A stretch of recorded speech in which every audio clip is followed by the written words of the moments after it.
CM योगी ने NIC 2026 का उद्घाटन कर हृदय रोग अनुसंधान पर चर्चा की। लखनऊ में अटल बिहारी वाजपेयी मेडिकल यूनिवर्सिटी में एनआईसी 2026 का उद्घाटन किया गया। सीएम योगी ने सम्मेलन में हिस्सा लिया और कार्डियोलॉजी सोसाइटी ऑफ इंडिया द्वारा हृदय रोग अनुसंधान और चिकित्सा पर व्यापक चर्चा हुई। आयोजन में चिकित्सा विशेषज्ञों और वैज्ञानिकों ने भी भाग लिया। लखनऊ में कांग्रेस ने असम के सीएम हिमंता बिस्वा शर्मा के बयान का विरोध किया। लखनऊ में कांग्रेस कार्यकर्ताओं ने जोरदार प्रदर्शन किया। हिमंता बिस्वा शर्मा की मल्लिकार्जुन खड़गे पर दिए गए बयान का विरोध किया गया। हिमंता बिस्वा शर्मा का पुतला फूका गया। सड़कों पर प्रदर्शन से भारी जनसैलाब और विरोध का संदेश गया है।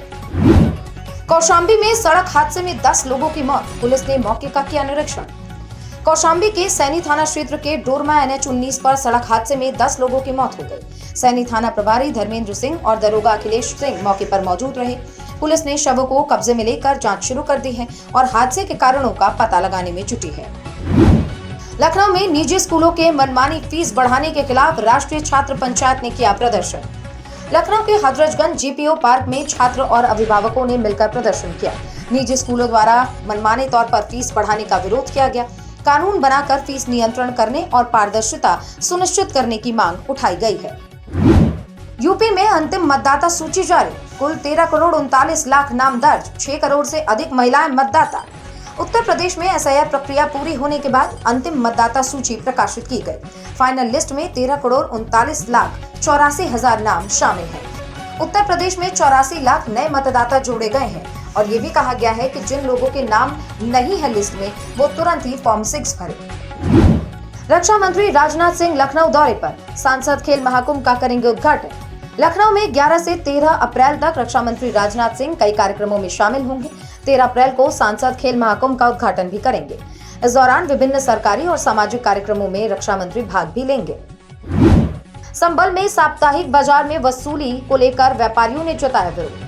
संभल के रजपुरा थाना क्षेत्र में साप्ताहिक बाजार में बिना रसीद और अधिकारियों के संरक्षण में अवैध वसूली का आरोप लगा।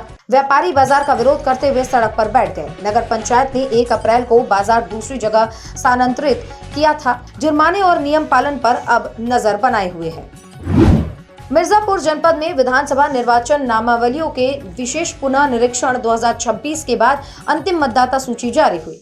जनपद में कुल मतदाताओं की संख्या बढ़कर 16,82,966 हो गई है। 18 से 19 वर्ष की आयु के 23,498 नए मतदाता सूची में शामिल किए गए हैं। सभी नागरिकों को अपने विवरण की जाँच करने की अपील की गई है। अमरोहा में नन्ही बच्ची माही ने DM से महंगी किताबें सस्ती करने की भावुक अपील की। अमरोहा के गंगेश्वरी ब्लॉक के देहरी गुजर गांव की छात्रा माही का वीडियो सोशल मीडिया पर वायरल हो रहा है। कक्षा 1 की छात्रा हाथ जोड़कर DM से प्राइवेट स्कूलों की महंगी किताबों को कीमत कम करने की गुहार लगाती है। स्थानीय लोगों ने बच्चे के साहस की सराहना की और प्रशासन से कार्रवाई की मांग की। लखनऊ में निजी स्कूलों की मनमानी फीस के खिलाफ छात्रों ने किया जोरदार प्रदर्शन। लखनऊ में राष्ट्रीय छात्र पंचायत के छात्रों ने हजरतगंज GPO पार्क और गांधी प्रतिमा के पास निजी स्कूलों की बढ़ती फीस और महंगी किताबों के खिलाफ प्रदर्शन किया। छात्रों ने फीस नियंत्रण और छिपे शुल्कों पर रोक की मांग की। अध्यक्ष शिवम पांडे ने शिक्षा के नाम पर हो रही लूट बर्दाश्त न होने की चेतावनी दी। बदायूं में जिला अस्पताल के डॉक्टर गणेश यादव की संदिग्ध परिस्थितियों में मौत। बदायूं के जिला अस्पताल में anaesthesia specialist doctor Ganesh Yadav का शव बाथरूम में मिला है। मौके पर पुलिस और अस्पताल प्रशासन पहुंचकर जांच में जुटे हैं। पोस्टमार्टम के लिए शव को कब्जे में ले लिया गया है। मृतक मुरादाबाद इंदिरा आवास सोसाइटी का मूल निवासी बताया जा रहा है। बांदा में कांग्रेसियों ने असम के मुख्यमंत्री हिमंता बिस्वा शर्मा का पुतला फूका। बांदा में कांग्रेस कार्यकर्ताओं ने अशोक लॉट तिराही में असम मुख्यमंत्री हिमंता बिस्वा शर्मा का पुतला फूका। कांग्रेस जिला अध्यक्ष राजेश दीक्षित ने नाराजगी जताते हुए हिमंता को निशाने पर लिया। कार्यकर्ताओं ने योगी और मोदी मुर्दाबाद के नारे भी लगाए और कांग्रेस राष्ट्रीय अध्यक्ष के समर्थन में प्रदर्शन किया। मिर्जापुर में एंटी करप्शन टीम ने लेखपाल को रिश्वत लेते रंगे हाथों किया गिरफ्तार। मिर्जापुर की सदर तहसील में तैनात लेखपाल सत्येंद्र सिंह बागीर को एंटी करप्शन टीम ने 10,000 रुपए की रिश्वत लेते रंगे हाथों गिरफ्तार किया है। लेखपाल को शहर के भरूना चौराहे स्थित होटल पर बुलाकर पकड़कर देहात कोतवाली लाया गया। आगे की विधिक कार्रवाई जारी है। बहराइच में आदमखोर तेंदुए ने दादी पोती और युवक पर किया हमला। बहराइच करतिनिया संरक्षित वन जीव क्षेत्र के पास तेंदुए ने मोतीपुर थाना क्षेत्र के उर्रा और झाला गांव में कई लोगों पर हमला किया। 55 वर्षीय दादी राजकुमारी और 14 वर्षीय पोती आरती घायल हुए।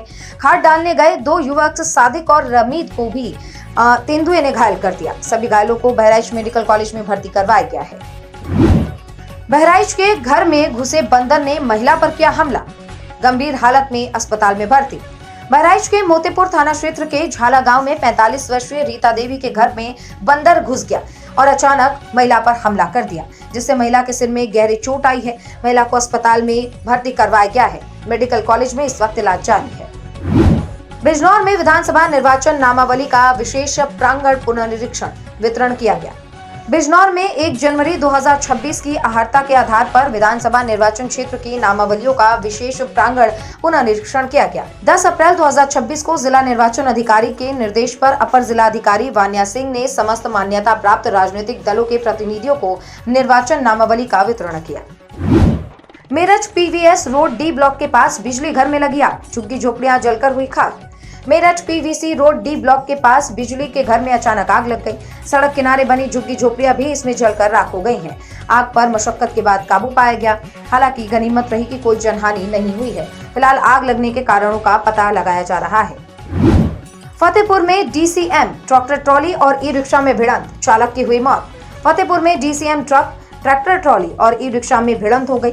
डीसीएम चालक की मौके पर ही मौत हो गई, जबकि ई रिक्शा चालक घायल हुआ है, जिसे अस्पताल में भर्ती करवाया गया है।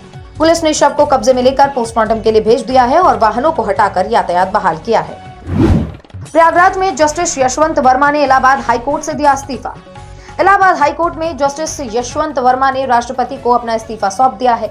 वो पहले दिल्ली हाईकोर्ट से ट्रांसफर होकर इलाहाबाद आए थे। इसके बाद सरकारी आवास पर कथित नकदी मिलने के विवाद के कारण इस्तीफा दिया गया है और इन हाउस जांच की प्रक्रिया जारी है।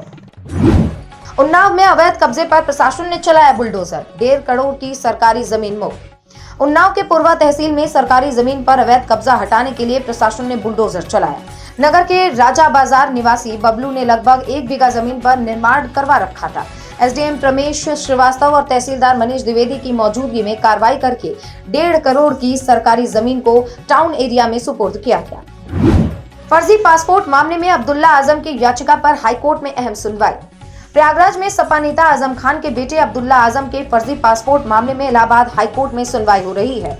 बीजेपी विधायक की शिकायत पर दर्ज केस में आरोप है कि गलत दस्तावेजों के आधार पर पासपोर्ट बनवाया गया। कोर्ट में दोनों पक्षों की दलीलें पेश होंगी और आगे की कार्रवाई तय होगी। बदायूं में 6 साल की बच्ची के साथ दुष्कर्म, परिजनों ने किया हाईवे जाम। बदायूं में कल देर रात 6 साल की बच्ची के साथ दुष्कर्म का मामला सामने आया। गुस्साए परिजनों ने बिजनौर हाईवे को जाम कर दिया। पुलिस पर एफआईआर में आरोपी की उम्र कम दिखाने और सबूत इकट्ठा न करने का आरोप लगाया गया है। एक आरोपी पहले से ही गिरफ्तार है। पुलिस जांच में जुटी हुई है। आईएएस सौम्या अग्रवाल बनी संयुक्त सचिव, प्रयागराज कमिश्नर को मिली नई जिम्मेदारी। 2008 बैच की सौम्या अग्रवाल को भारत सरकार में संयुक्त सचिव पद की नई जिम्मेदारी मिल गई है। वर्तमान में प्रयागराज कमिश्नर के रूप में तैनात सौम्या अब केंद्र सरकार में महत्वपूर्ण भूमिका निभाएंगे। प्रशासनिक अनुभव और कार्यशैली के चलते यह पद उन्हें सौंपा गया है। सीतापुर में ब्लड बैंक कर्मचारी की दिन दहाड़े हत्या, आरोपी गिरफ्तार। सीतापुर के कोतवाली देहात क्षेत्र के नेपालापुर में ब्लड बैंक में काम करने वाले सतीश यादव की गोली मारकर हत्या कर दी गई। कथित कहासुनी के बाद आरोपी शिवेशु सिंह ने रिवॉल्वर से फायर कर दिया। पुलिस ने आरोपी को हिरासत में ले लिया है। शव को पोस्टमार्टम के लिए भेजकर मामले की जांच शुरू कर दी है। हमीरपुर में अधेड़ का शव बेतवा पुल के नीचे मिला। हमीरपुर में देर रात बेतवा पुल के नीचे अधेड़ का शव मिला। स्थानीय पुलिस ने मौके पर पहुंचकर शव को कब्जे में लेकर उसकी पहचान के प्रयास में जुट गई है। आसपास के इलाके में उसकी तस्वीर भेज दी गई है ताकि अधेड़ की पहचान जल्दी हो सके। पोस्टमार्टम के बाद पुलिस आगे की कार्रवाई करेगी।